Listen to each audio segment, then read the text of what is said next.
जी नमस्कार, मैं हिमांशु गुप्ता स्वागत करता हूं आप सभी का टेक्स्ट बुक सुपर कोचिंग पर। और ये जो वीडियो है ये वीडियो मैं आप सभी के लिए इसलिए लेकर आया हूं कि जो भी यहां पर अभ्यर्थी कैंडिडेट्स अप्लाई करना चाहते हैं बिहार एस्टेट के लिए, तो वहां ये सवाल उठ रहा था कि सर क्या हम अप्लाई कर सकते हैं, क्या एलिजिबिलिटी क्राइटेरिया रहेगा, कौन कौन बिहार एस्टेट वाला जो आपका जो एग्ज़ाम होने वाला है उसमें आप अप्लाई कर सकते हैं। आप सभी को पता है कि मार्च में ये एग्ज़ाम आपका होगा। बीपीएससी की तरफ से जो कैलेंडर रिलीज़ किया गया है उसमें मेंशन है, और साथ ही दिसंबर के एंड तक आपके जो फॉर्म हैं वो भी मोस्ट प्रोबेबली रिलीज कर दिए जाएंगे। तो सबसे पहले अगर आपको एलिजिबिलिटी क्राइटेरिया के बारे में नहीं पता होगा तो फिर हम तैयारी कैसे करेंगे, तो ये वीडियो उसी के लिए रहेगा, डेडिकेटेड वीडियो रहेगा, और ये आपको काफ़ी हेल्प भी करेगा और आपकी काफ़ी जो जो भी डाउट्स हैं वो भी आपके दूर होंगे। चलिए शुरू करते हैं इस वीडियो को। सबसे पहले हम बात करें, और अगर आप तैयारी करने जा रहे हैं बिहार एस्टेट के लिए तो आपको पता होना चाहिए कि एग्जाम आप देते क्यों हैं। तो जो भी बिहार के अंदर शिक्षक बनना चाहते हैं, टीचर बनना चाहते हैं, दो वर्गों के लिए, यानी 9वीं से 10वीं और 11वीं से 12वीं के लिए, तो उसके लिए बेटा ये आपका एक एलिजिबिलिटी टेस्ट होता है। तो एस्टेट क्या होता है आपका, जो बिहार का आपका जो एस्टेट होता है दैट इज एलिजिबिलिटी टेस्ट। ठीक है, ये एक एलिजिबिलिटी टेस्ट है। ठीक है, और ये जो टेस्ट है ये बताता है कि अगर आपने ये टेस्ट पास किया हुआ है तो आप अप्लाई कर सकते हैं। ठीक है, जो भी 9वीं से 10वीं की वैकेंसीज आएंगी या जो 11वीं से 12वीं की वैकेंसीज आएंगी आपकी नेक्स्ट ईयर। ठीक है, अब इसके लिए अगर हम बात करें तो 9 टू 10th के लिए जो आप एग्जाम देंगे that is Bihar estate paper 1। ठीक है, तो यहां पर जो आप अप्लाई अप्लाई करते हैं वो पेपर 1 के लिए अप्लाई करते हैं। ठीक है, और पेपर 1 आपको यहाँ पे क्वालिफाई करना होता है, और यहाँ पर ये जो है आपका बिहार एस्टेट का पेपर 2 जो है वो क्वालिफाई करना होता है। चलिए सर, ये बात तो समझ में आ गई कि अगर हमें 9 टू 10th के लिए करना है तो पेपर 1 क्वालिफाई करना है, 11 टू 12th के लिए करना है पेपर 2 क्वालिफाई करना है। लेकिन क्वालिफाई के लिए कितने मार्क्स, तो जी 90% अपने मार्क्स यहाँ पर स्कोर करने होते हैं। टोटल जो होता है बेटा ये 150 का होता है, उसमें से आपने 60 मार्क्स लाने होते हैं। ठीक है, अच्छा ये जो भी इसका एग्जाम पैटर्न रहेगा, किस तरीके से तैयारी करनी है उसकी मैं आपको एक अलग से वीडियो प्रोवाइड कराऊंगा। अभी इसमें हम एलिजिबिलिटी की बात कर लेते हैं। तो ठीक है, ये दोनों हमें एग्जाम देने हैं, लेकिन ये जो एग्जाम है ये भी कौन दे सकता है, क्या इसके लिए भी कुछ एलिजिबिलिटी है? जी हाँ, अगर आपने ग्रेजुएशन किया हुआ है। अब देखिए, जैसे हम अप्लाई कर रहे हैं 9 टू 10th में तो हम किसी एक पर्टिकुलर सब्जेक्ट में करेंगे। जैसे मान लीजिए आप मैथ से करना चाहते हैं, आप साइंस से करना चाहते हैं, आप एसएसटी से करना चाहते हैं, सामाजिक विज्ञान से करना चाहते हैं, तो उसके लिए क्या एलिजिबिलिटी होगी, तो उस सब्जेक्ट के अंदर उस विषय के साथ आपने ग्रेजुएशन किया हो विद 50% मार्क्स, या फिर आपने पोस्ट ग्रेजुएशन किया हो। ठीक है, उसी विषय में। ठीक है, विद 50% मार्क्स, यानी आपके 50% अंक जो हैं वो होने चाहिए। तो या तो स्नातक हो या फिर स्नातकोत्तर हो, दोनों में से कोई भी एक हो। साथ ही साथ आपका यहाँ पे बीएड भी होना चाहिए, तो आप इस एग्जाम के लिए एलिजिबल हैं। अब हम बात कर लेते हैं बिहार एस्टेट पेपर 2 के लिए। तो यहां पर हम बात करें तो जो भी विषय के लिए, जो जिस विषय में आप अप्लाई करना चाहते हैं, जैसे मान लीजिए आप यहाँ मैथ के लिए अप्लाई करना चाहते हैं, या आप यहाँ पर कंप्यूटर साइंस के लिए अप्लाई करना चाहते हैं। ठीक है, अभी मैं सब्जेक्ट कॉम्बिनेशन की भी आगे बात करूंगा, कौन कौन अप्लाई कर सकता है। तो उस पर्टिकुलर सब्जेक्ट के अंदर आपने यहाँ पे पोस्ट ग्रेजुएशन किया हो, यानी कि स्नातकोत्तर हो, और आपके जो पासिंग परसेंटेज हैं, ठीक है, वो आपके 50% यहाँ पे मिनिमम होने चाहिए। ठीक है, साथ ही साथ आपने यहाँ पर भी क्या, बीएड किया हो। यानी अगर कोई कैंडिडेट ऐसा है जिसने ग्रेजुएशन भी किया है, पोस्ट ग्रेजुएशन भी किया हुआ है विद 50% मार्क्स, और बीएड भी करा हुआ है, तो वो 9 टू 10th के लिए भी अप्लाई कर सकता है। जी हाँ, वो 11 टू 12th के लिए भी अप्लाई कर सकता है। ठीक है, बस वो सब्जेक्ट आपका होना चाहिए ग्रेजुएशन के अंदर। अब क्या सब्जेक्ट कॉम्बिनेशन रहेगा उसके ऊपर भी बात कर लेते हैं, और यहां पर एक बार देख भी लेते हैं कि नोटिफिकेशन में आपके पास यहां पर क्या दिया गया था। तो शैक्षणिक और प्रशैक्षणिक जो अर्हता है उसमें बोला गया था, एक बार दोबारा से देख लेते हैं, पेपर 1 के लिए यानी माध्यमिक के लिए, कि निर्दिष्ट विषय विषय समूह में कम से कम 50% आपके अंक सहित किसी मान्यता प्राप्त विश्वविद्यालय से स्नातक हो या फिर स्नातकोत्तर हो, उत्तीर्ण एवं उत्तीर्ण हो। ठीक है, यानी आपका पास पास होना चाहिए। ठीक है, ऐसा नहीं है कि अगर आप यहाँ पर फाइनल ईयर में है तो आप अप्लाई कर सकते हैं, नहीं। तो उन्होंने प्रॉपर बोला है कि उत्तीर्ण होना चाहिए, यानी पास होना चाहिए। ठीक है, एवं राष्ट्रीय अध्यापक शिक्षा परिषद परिषद से मान्यता प्राप्त संस्थान से शिक्षा में क्या हो, स्नातक यानी कि बीएड की डिग्री हो। ठीक है, तो बीएड होना चाहिए, या फिर आप स्नातक हैं, या फिर स्नातकोत्तर हैं, ग्रेजुएशन है या पोस्ट ग्रेजुएशन है, और मिनिमम परसेंटेज मार्क्स आपके 50% उसमें होने चाहिए। ठीक जी, आगे बढ़ते हैं। अब यहां पर भी एक बार देख लेते हैं जो हमने आपको अभी पेपर 2 के लिए बताया। तो फॉर पेपर 2 यानी आपका एस्टेट पेपर 2 के लिए जो आपका रहेगा उच्च माध्यमिक के लिए यानी 11वीं से 12वीं के लिए, मेंशन है विनिर्दिष्ट विषय में कम से कम 50% अंकों सहित किसी मान्यता प्राप्त विश्वविद्यालय से स्नातकोत्तर उत्तीर्ण एवं राष्ट्रीय अध्यापक शिक्षा परिषद से मान्यता प्राप्त संस्थान से शिक्षा में स्नातक यानी कि बीएड डिग्री होनी चाहिए। अब ये वाली बात समझ में आ गई है कि यहां पर आपका पोस्ट ग्रेजुएशन 50% मार्क्स और बीएड डिग्री होनी चाहिए, जो भी मैंने आपको बताया।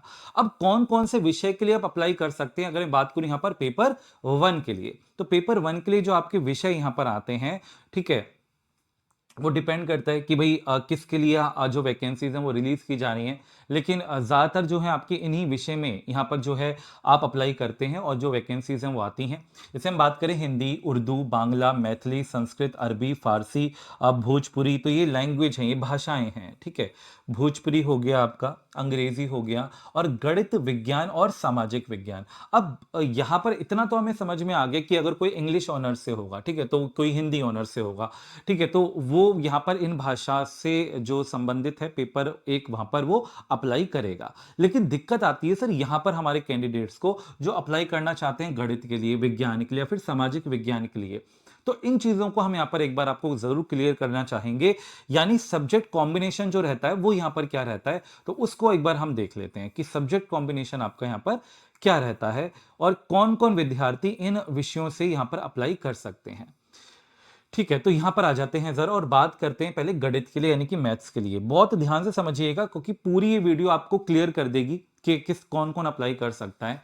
कि स्नातक स्तर पर आपने गणित के साथ, अब देखिए यहां पर बोला ग्रेजुएशन के साथ आपने मैथ्स, ग्रेजुएशन में आपने मैथ्स के साथ क्या क्या पढ़ा हो, मैथ्स के साथ, गणित के साथ, या तो आपके पास आपने फिजिक्स पढ़ा है, ठीक है, यानी मान लीजिए अगर आपका फिजिक्स ऑनर्स है और आपने मैथ्स पढ़ा हुआ है उसके अंदर, तो आप फिर मैथ्स से अप्लाई करेंगे, साइंस से नहीं, है ना, मैथ्स अप्लाई करेंगे। अगर आपसे बोला गया कि आप आपने मान लीजिए इलेक्ट्रॉनिक्स ऑनर्स से किया है, यानी आपने इलेक्ट्रॉनिक्स पढ़ा हुआ है मैथ्स से, ठीक है, तो मैथ्स के साथ तो भी आप मैथ्स से अप्लाई करेंगे। मैथ्स ऑनर्स हैं तो आप करेंगे ही मैथ्स से अप्लाई।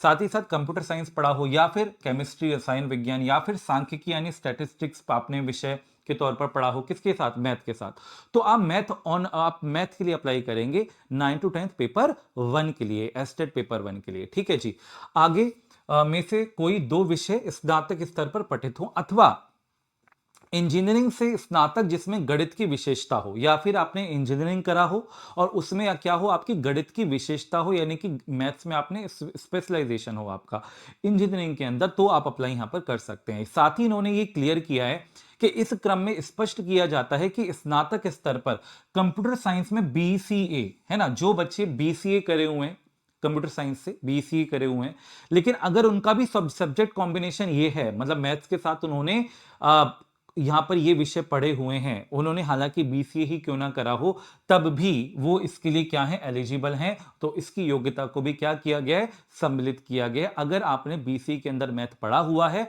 तो भी आप एलिजिबल हैं मैथ से अप्लाई करने के लिए फॉर बिहार स्टेट पेपर 1। यहां तक क्लियर है।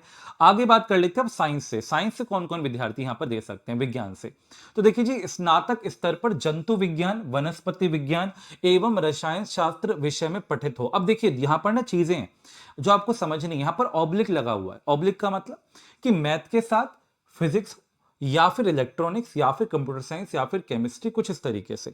लेकिन यहां पर वो कह रहे हैं कि ये सारे होने चाहिए आपके पास, क्या, जंतु विज्ञान, वनस्पति विज्ञान और रसायन शास्त्र विषय, ये तीनों अगर आपके पास हैं, ठीक है, पठित हो, अथवा या फिर आपने इंजीनियरिंग से स्नातक जिसमें साइंस का स्पेशलाइजेशन हो, इंजीनियरिंग से आपने किया हो वो, ठीक है, वो अप्लाई कर सकता है। और इन्होंने मेंशन कर दिया है जी कि जैसे यहां पर ऊपर बीसीए था तो यहां पर बायोटेक्नोलॉजी और माइक्रो बायोलॉजी को भी यहां पर सम्मिलित किया जाता है, तो भी आप अप्लाई कर सकते हैं साइंस से। ठीक है, आगे बात करते हैं यहां पर सामाजिक विज्ञान यानी कि एसएसटी से कौन कौन अप्लाई यहां पर कर सकता है। तो स्नातक स्तर पर सहायक विषय, प्रतिष्ठा विषय के अंतर्गत इतिहास, ठीक है, इतिहास, भूगोल, अर्थशास्त्र एवं राजनीति शास्त्र में से किसी भी दो विषय में उत्तीर्ण हो। कोई भी दो विषय यहां पर होने चाहिए, कोई भी इनमें से 2 विषय होने चाहिए। और इसमें जो 2 विषय हैं उसमें बोला गया है कि जिसमें अनिवार्य रूप से एक विषय इतिहास या भूगोल हो। तो या तो आपके पास हिस्ट्री या इकोनॉमिक्स होना चाहिए, ज्योग्राफी या इकोनॉमिक्स होना चाहिए। तो कोई भी आपके पास इनमें से एक विषय तो होना चाहिए हिस्ट्री या ज्योग्राफी में से। अगर हिस्ट्री ज्योग्राफी दोनों है तो भी आप अप्लाई कर सकते हैं एसएसटी से। समझ गए बात? ये बात समझ में आती है। फिर भाषा से संबंधित की हम बात कर लेते हैं। तो माध्यमिक शिक्षक के पद हेतु भाषा से संबंधित भाषा विषय के रूप में स्नातक हो, ये इजी है, ये आप सभी समझते हैं। और जैसे इंग्लिश ऑनर से तो इंग्लिश से अप्लाई करेंगे, हिंदी ऑनर से तो हिंदी से अप्लाई करेंगे। अब हम यहाँ पे बात कर लेते हैं कि कौन कौन से आपके सब्जेक्ट्स रहने वाले हैं फॉर एस्टेट पेपर 2, यानी 11वीं से 12वीं के लिए। तो यहाँ पर भी एक बार देख लेते हैं कि कौन कौन से आपके विषय यहाँ पर रहने वाले हैं और किस किस विषय के लिए आप यहाँ पर अप्लाई कर सकते हैं। ठीक है, तो अगर मान लीजिए यहाँ पर आपने ग्रेजुएशन किया हुआ है, ठीक है, और वो भी हम आपको बताएंगे, उसमें भी आपको सारी चीजें बताएंगे। ठीक है, वो सारी चीजें, एलिजिबिलिटी क्या है, कितना लाना है, क्या है वो सब, मतलब एग्जाम का पैटर्न क्या रहेगा, वो सब बात बाद में करेंगे। अभी यहाँ पर देख लेते हैं कौन कौन से आपके विषय रहने वाले हैं। तो देखिए जी, यहाँ पर पेपर 2 यानी उच्च माध्यमिक, यानी कि आपका पेपर 2 के लिए आपका हिंदी, उर्दू, अंग्रेजी, संस्कृत, बांग्ला, मैथिली, मगही, ठीक है, और आपका यहाँ पे क्या अरबी, फारसी, भोजपुरी, पाली, प्राकृत, गणित, भौतिकी विज्ञान, रसायन शास्त्र, जीव विज्ञान, इतिहास, भूगोल, राजनीति शास्त्र, सामाजिक शास्त्र, अर्थशास्त्र, दर्शन शास्त्र, मनोविज्ञान, गृह विज्ञान, वाणिज्य। ठीक है, आपका वाणिज्य विषय, कंप्यूटर साइंस से जो बच्चे अप्लाई करते हैं, काफी कैंडिडेट्स कंप्यूटर साइंस से अप्लाई करते हैं, कृषि विषय हो गया आपका, संगीत विषय हो गया, तो ये सारा आपका रहता है। अब मेन बात कर लेते हैं जी सब्जेक्ट कॉम्बिनेशन पे, और आप लोग इसका तो स्क्रीनशॉट भी लेकर अपने पास रख लेना, ठीक है, ताकि कभी कंफ्यूजन ही ना हो। ठीक है, अब यहां पर देखो, अगर मैं फिजिक्स से अप्लाई करना चाहते हैं बेटा, अब मान लीजिए फिजिक्स से मुझे अप्लाई करना है पीजीटी के लिए, है ना, पेपर 2 अगर मुझे अप्लाई करना है और मैं 11 12 के लिए अप्लाई करना चाहता हूं फिजिक्स के लिए, तो क्या क्या होना चाहिए?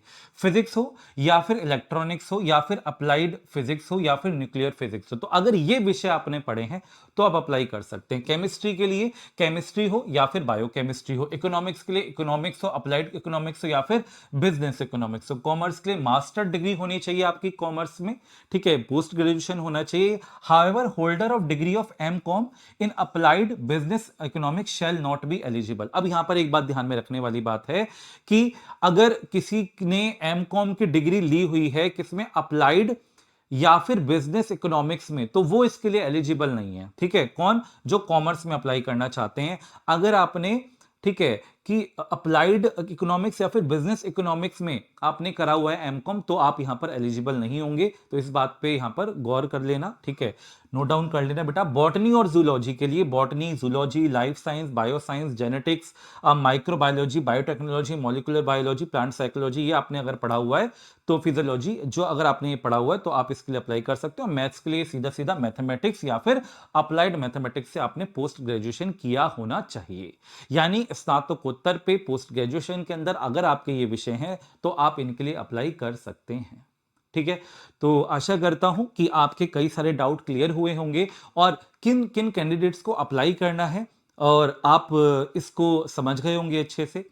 साथ ही बिहार एस्टेट के लिए मैं आपको बता दूं कि जो भी तैयारी कर रहे हैं और टॉपिक वाइज टॉपिक चीज़ों को आप पढ़ना चाहते हैं, अभी से अपनी जो तैयारी है उसको उस आयाम तक ले जाना चाहते हैं कि जब परीक्षा देने जाएं तो आपकी जो तैयारी है बहुत बेहतरीन हो गई हो, तो उसके लिए भी मैं आपको एक नंबर दे देता हूं। टेक्स्ट बुक सुपर कोचिंग पर बैचेस अवेलेबल हैं जहां पर आपको मेरी जो मैथ्स की क्लासेस हैं वो यहां पर लाइव मिलेंगी, ठीक है, और उसके लिए मैं आपकी यहां पर तैयारी करा रहा हूं। तो एक नंबर मैं आपको यहां पे प्रोवाइड कर देता हूं, उस नंबर को भी आप लोग नोट डाउन कर लीजिए, ठीक है, मैं यहीं पर दे देता हूं। That is 8700320257।